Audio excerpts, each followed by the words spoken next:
Hi folks, welcome back. Part 2. Right, I've sussed it. Very simple actually. Here's the adapter, okay?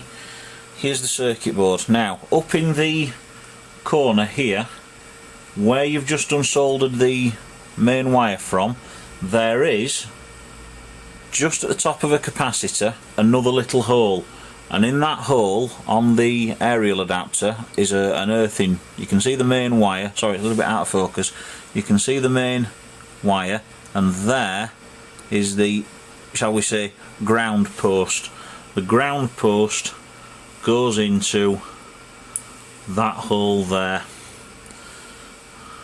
and you just solder it in like so. Obviously you've just got to get it as level as you can reasonably. The aerial unsoldered very easily, I was quite surprised. So I'm just going to solder this on now, because it's not a taxing job. Do be a little bit careful, because obviously the LCD display is right next to where you're soldering. So obviously you want to try to avoid damaging your LCD if you can, I'm sure. Slightly easier with an electric soldering iron, I suspect.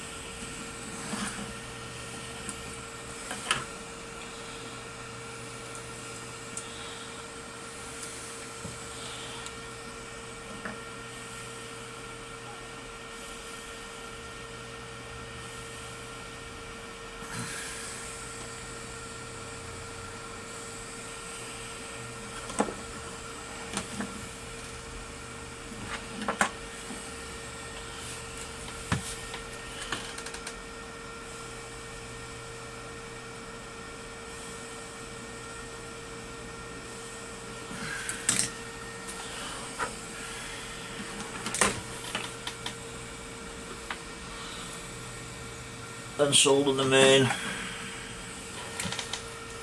central conductor back in. There we go. Turn off the soldering iron.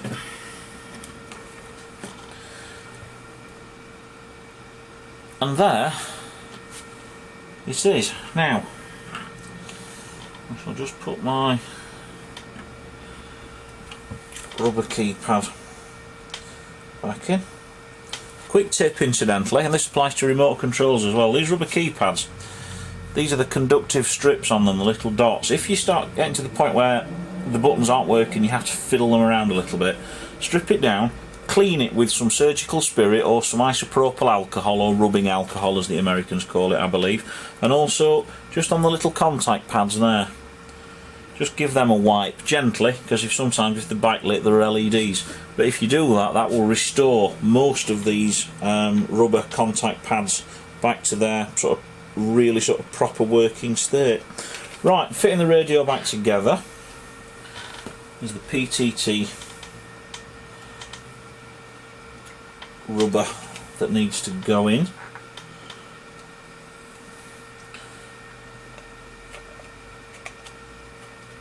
And the little aerial adapter just fits neatly just in the hole.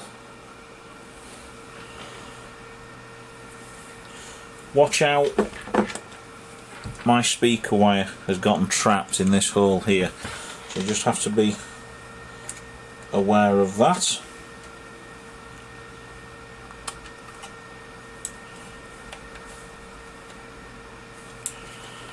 And then I think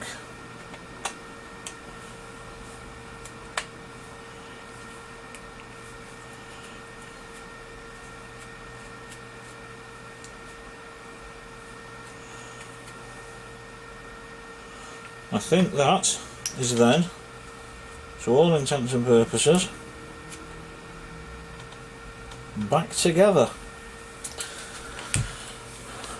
here, if you can see this, here are the 3 little links that you access from the battery cover. They're the 3 that you cut to, as I say, turn on the voice scrambler to increase the output power to 4 watts across all channels.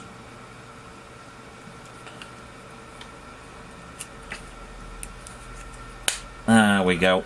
There we go, that's better. It's actually locked into place now. So then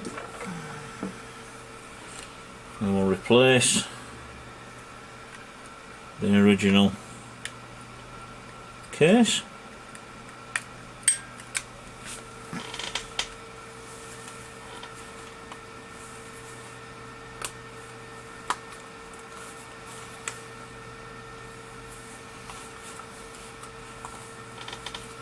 Just making sure everything's nice and flush.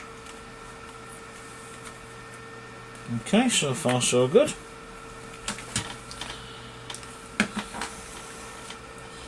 Let's put the screws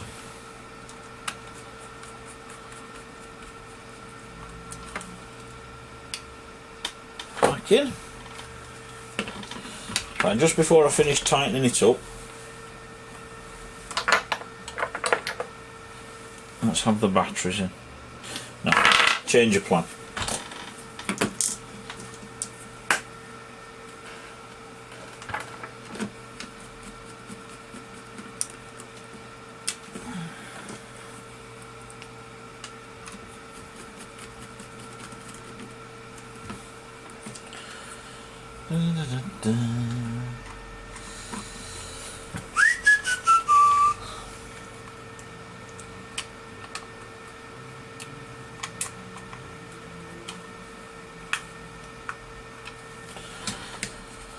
And finally,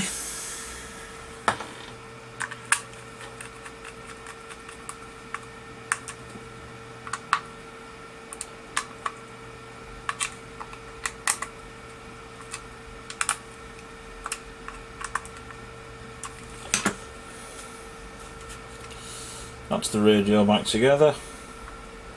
Just check the buttons, the PTT button, new aerial. Now nicely just screws on there like so. Let's get some batteries.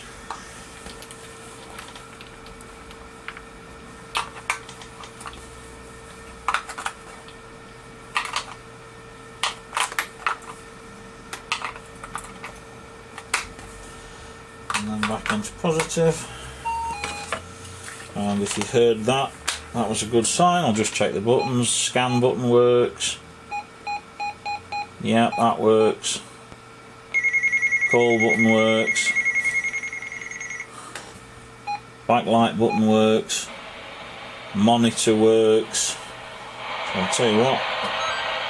Let's see if we can now.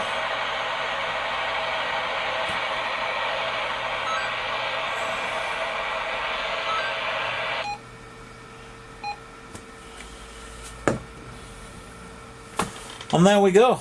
That was it, folks. That's how to fit the unofficial antenna onto your Intek MT5050. I hope you enjoyed this. Thank you.